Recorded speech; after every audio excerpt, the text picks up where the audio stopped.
भाजपा ने इस बार देश में लोकसभा चुनाव एक भ्रमित करने वाले नारे से शुरुआत की और वो नारा था अब की बार 400 पार। अब की बार अब की बार अब की बार और इस नारे को लेकर आग में घी तब डला जब बीजेपी के ही कुछ नेताओं ने ये कहा कि इस बार बीजेपी को 400 पार इसलिए चाहिए क्योंकि हमें देश का संविधान बदलना है। लेकिन भारत की जनता ये बिल्कुल बर्दाश्त नहीं कर पाई और उनके किसी भी नारे का असर उन पे नहीं चला और बीजेपी को 240 सीटों के ऊपर रोककर एक ना बोलने वाला सबक दे दिया गया। आखिर ऐसी क्या कमियां रही? अब अगर बात की जाए फिलहाल की कंडीशन की, जिस प्रकार मोदी सरकार हमेशा अकेले शासन चलाती थी, लेकिन इस बार उन्हें बैसाखी का सहारा लेना पड़ रहा है, जिनमें उनके दो कंधे सहारा बने हुए हैं। पहले सहारे की बात कर ली जाए तो वो नीतीश कुमार, दूसरे चंद्रबाबू नायडू। लेकिन आखिर देखना यह होगा कि इस बार ये जो दो कंधे हैं बीजेपी के, जिनके ऊपर चलकर अभी तक बीजेपी यहां तक पहुंच पाई है, जैसा आपने देख लिया होगा, उन्होंने जो पद संभाल लिया है, अपने जो तमाम कार्य हैं वो शुरू भी कर दिए हैं, लेकिन ये चल कितने दिन पाएगा?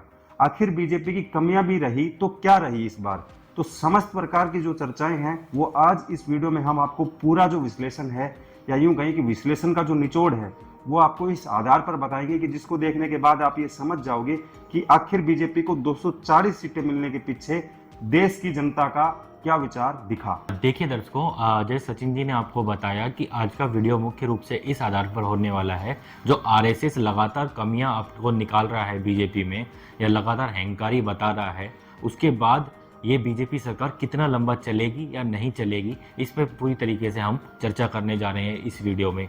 हम आपको इस वीडियो में 5 ऐसे पॉइंट बताएंगे जिसकी वजह से बीजेपी को बड़ी हार मिली और ये सरकार पूरे 5 साल नहीं कर पाएगी। तो वीडियो के अंत तक आप बने रहिए। पहला पॉइंट आपके निकल कर आता है कि पूरा चुनाव आपके मोदी की गारंटी पर लड़ा गया, और ये मोदी की गारंटी है।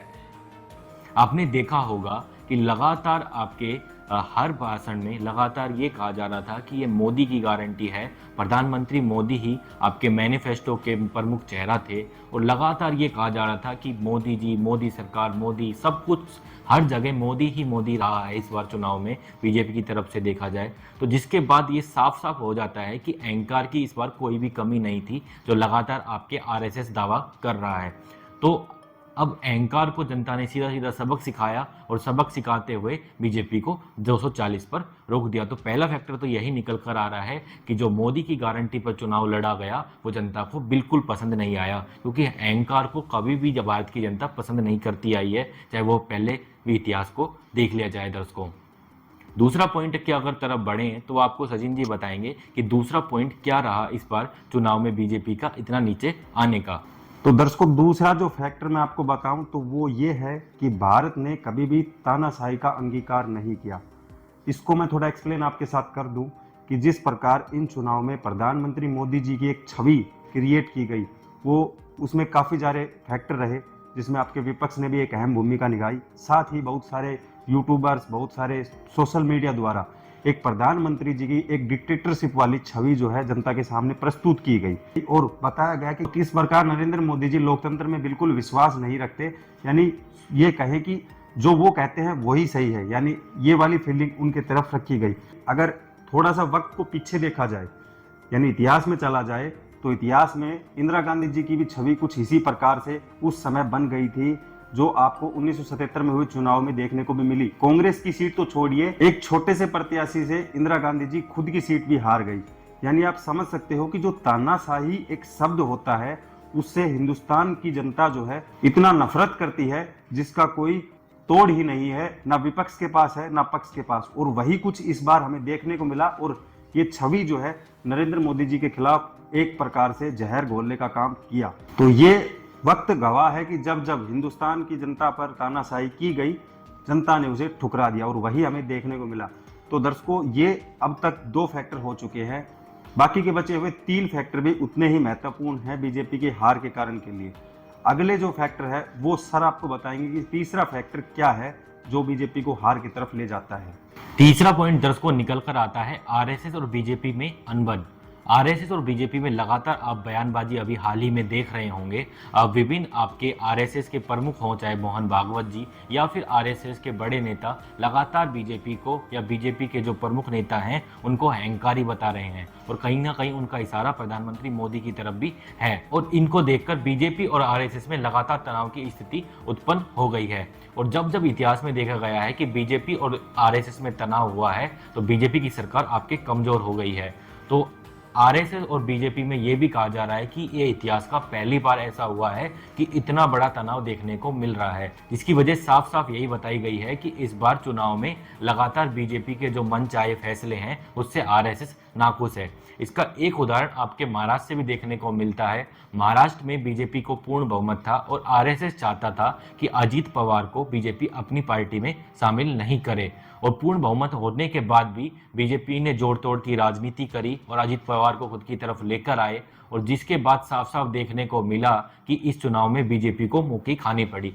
यानी कि आरएसएस बेहद नाखुश इसलिए नहीं है कि बीजेपी को इस बार 240 सीटें मिली। आरएसएस इसलिए नाखुश है, बीजेपी ने इतने गलत फैसले लिए जिसकी वजह से आपके बीजेपी कमजोर होती हुई दिखाई दे रही है देश में। और आरएसएस को यह बिल्कुल पसंद नहीं है कि इतनी मेहनत करने के बाद आपके बीजेपी को उसने मजबूत किया है और इनकी मेहनत, सारी मेहनत ये जाया कर दें इस तरीके से, और उनकी पार्टी या बीजेपी पार्टी जो है पूरे देश में कमजोर हो जाए। क्योंकि आरएसएस ये मानता है कि जो भी जोड़ तोड़ की राजनीति बीजेपी ने करी उसकी वजह से उनको गंदे परिणाम देखने को इस बार मिले। तो इसकी बात बेहद संभावना बन जाती है कि ये सरकार आपके गिर सकती है। अब इसमें ये ही फैक्टर नहीं हो सकता कि आपके इसके बाद गिरने के बाद इंडिया गठबंधन की सरकार आए। आरएसएस ये भी कर सकता है कि प्रधानमंत्री के लिए आपके कोई और उम्मीदवार आपको बीजेपी या एनडीए से वो दे सकते हैं। चौथे पॉइंट की अगर तरफ बढ़े तो हमने आपको 3 ऐसे पॉइंट बताए जिसमें इस बार ऐसा लग रहा है कि सरकार जल्दी गिर सकती है, लेकिन सरकार आपके चलेगी और आपके दिक्कतों के साथ चलेगी, वो हम आपको इस बार बताने जा रहे हैं। बाकी के 2 पॉइंट, पहला पॉइंट आता है विपक्ष आपके इस बार बेहद अधिक मजबूत है, तो इसके बारे में आपको सचिन जी बताएंगे। चौथा जो पॉइंट है दर्शकों वो है इस बार चुनाव में विपक्ष का मजबूत होना, और ये जो फैक्टर है ये बहुत महत्व रखता है क्योंकि इस बार देश की जनता ने पक्ष के विरुद्ध लड़ने के लिए एक हथियार तैयार किया और वो हथियार था विपक्ष। क्योंकि इस बार देश की जनता को ये लग रहा था कि इस बार विपक्ष मजबूत होगा तो वो उनके लिए सवाल उठा सकता है संसद में। और सवाल उठाने का भी मतलब ये है क्योंकि जिस प्रकार बीजेपी का कार्यकाल रहा 10 साल का, उन्होंने बहुत सारे बिल और बहुत सारे ऐसी चीजें जो गैर कानूनी थी वो भी पास करवाए किसी भी तरीके से, कुछ अध्यादेश के जरिए या फिर कुछ बिल लाकर। लेकिन वहां पर विपक्ष को कुछ समझा नहीं जा रहा था क्योंकि विपक्ष इतना मजबूत न होने के कारण वो अपने सवाल रख ही नहीं पा रहा था। लेकिन इस बार जनता ने इनके विपरीत जो है वो सोचने का काम किया और सोचे कि अगर इस सरकार को किसी तरह काबू में लाना है तो विपक्ष को मजबूत करना होगा। और एक ये फैक्टर भी इस बार देखने को मिला और जनता का जादू जो है वो चला और विपक्ष को इतनी सीटें मिली। यानी कि अगर इस पॉइंट को आसान भाषा में हम दर्शकों को समझें तो साफ साफ ये है कि विपक्ष की लगातार सुनी ही नहीं जा रही थी क्योंकि उनके पास एक ऐसा सम्मानित आंकड़ा नहीं था। लेकिन इस बार सम्मानित आंकड़ा है और वो सम्मानित आंकड़ा कहीं ना कहीं प्रधानमंत्री मोदी को सरकार चलाने में कठिनाई उपलब्ध कराएगा, क्योंकि जब जब आपके प्रधानमंत्री मोदी चाहेंगे कि वो अपने आधार पर कोई भी कानून या बिल पास करवा दे तो ऐसी संभावना बेहद कम हो जाएगी, क्योंकि विपक्ष की सहायता भी उनको जरूरत होगी कोई भी बिल पास कराने में। और विपक्ष अगर पुरजोर तरीके से आपके विरोध करेगा या फिर जैसे जनता ने सोचा है कि विपक्ष उनकी आवाज उठाएगा तो हो सकता है कि इस सरकार चलाने में बेहद अधिक आपके कठिनाइयां आपको देखने को मिले। अगर हम 5वें पॉइंट की तरफ बढ़ें दर्शकों तो वो इस वीडियो का अंतिम पॉइंट भी है कि चुनाव परिणामों से नरेंद्र मोदी यानी प्रधानमंत्री मोदी की एक अग्नि परीक्षा होने वाली है। क्योंकि जैसे दर्शकों आपने देखा होगा इस बार के जो परिणाम निकल कर आए उसके बाद बीजेपी बैसाखियों पर आगे खड़ी हो गई। एक तरफ आपके रिमोट है आंध्र प्रदेश में बैठे चंद्रबाबू नायडू जी के पास, एक तरफ रिमोट है आपके पटना में बैठे नीतीश बाबू के पास। यानी कि बीजेपी को 2 बैसाखियों की जरूरत है इस बार पूरा 5 साल सरकार चलाने के लिए। लेकिन जैसे अगर प्रधानमंत्री जी के इतिहास को देखा जाए तो प्रधानमंत्री मोदी खुद के दम पर सरकार चलाने के लिए जाने जाते हैं। वो सीधे अपने ही कड़े फैसले लेते हैं और जिसके बाद बेहद अधिक संभावना ये लगती है कि वो इस बार बैसाखी सरकार को चलाने में उनको बेहद दिक्कतों का सामना करना पड़ेगा और वो उनकी जिस प्रकार की कार्यशैली है कि वो एक तरफा फैसले लेते हैं और वो इस बार भी वो लेने की कोशिश करेंगे, जिसके बाद बेहद अधिक संभावना बन जाएंगी कि सरकार गिर सकती है। कुछ ऐसे मुद्दे हैं जैसे कि यूसीसी हो या फिर आपके अग्निवीर का मुद्दा हो, आपके जेडीयू भी उसका विरोध करते हुए दिख रहा है। अगर ऐसे मुद्दे फिर से आपके सरकार लेकर आती है तो हो सकता है कि ये सरकार गिरने की बेहद अधिक संभावनाएं हो सकती हैं। तो हमने आपको ये पूरा विश्लेषण के आधार पर 5 पॉइंट पे ये समझाने की कोशिश की कि कैसे आपके आरएसएस की जो खामियां निकालनी शुरू करी हैं उसके बाद बीजेपी की सरकार आपके गिर सकती है। आपको क्या लगता है कि बीजेपी की सरकार गिर सकती है या नहीं? नीचे कमेंट बॉक्स खुला है, उसमें आप अपनी राय जरूर बताइएगा। तो दर्शकों, ये थे 5 पॉइंट जैसे सर ने भी आपको बताया, जिसमें से 3 पॉइंट हमने आपको बताया कि बीजेपी को कम सीटें मिलने का क्या कारण रहा। साथ 2 पॉइंट आपको ऐसे भी बताए जिनमें हमने आपको बताया कि 5 साल सरकार क्यों नहीं चल सकती। अब इन फैक्टरों में से कौन सा फैक्टर आपको सही लगता है वो आपकी राय है, आप हमें कमेंट के जरिए पहुंचा सकते हैं। और इस वीडियो को अगर यहाँ तक देख ली है तो सबसे पहले जाके इस वीडियो को लाइक कर दो और उम्मीद करते हैं कि इस वीडियो की जो जानकारी है वो आप अपने तक ही सीमित नहीं रखेंगे, इसको अपने परिवारजनों और अपने रिश्तेदारों के पास साझा करेंगे ताकि उनको ये पता लग सके कि बीजेपी इस बार क्यों हारी रेस में। और दूसरा, अगर आपने हमारा चैनल अब तक सब्सक्राइब नहीं किया तो जाके सबसे पहले चैनल को सब्सक्राइब कर लो, उसी के पास जो बेल आइकन है उसको भी प्रेस कर लो ताकि आपका और हमारा जुड़ाव लगातार रह सके। फिलहाल इस वीडियो में मैं था आपका होस्ट सचिन यादव और हमारे साथ थे सर पुरुषोत्तम वशिष्ठ जी। फिलहाल लेते हैं हम आपसे विदा, मुलाकात होगी ऐसे ही राजनीतिक से जुड़ी सच्ची घटनाओं के साथ। तब तक के लिए जय हिंद, जय भारत।